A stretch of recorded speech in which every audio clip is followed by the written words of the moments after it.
தெரிந்தவங்க எல்லாருமே அவங்கவுங்களுக்கு சொல்லி அவங்கவுங்க நண்பர்கள் உறவினர்கள் எல்லாருக்கும் சொல்லி தைப்பூச திருநாளை வரவேற்று கொண்டாடுவதற்கான மூல மந்திரம் சரவண பவ. எல்லாரும் சேர்ந்து சொல்லலாம்.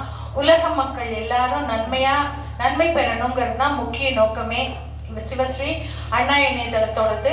எல்லாரும் சேர்ந்து சொல்வோம் ஓம் சரவண பவ. பிப்ரவரி 1ஆம் தேதி தைப்பூசம் திருநாள் வரைக்கும் எல்லாரும் சொல்லலாம். 51 நாட்கள் எல்லாரும் சொல்வோம் சரவண பவ. ஓம் சரவண பவ, ஓம் சரவண பவ. நன்றி.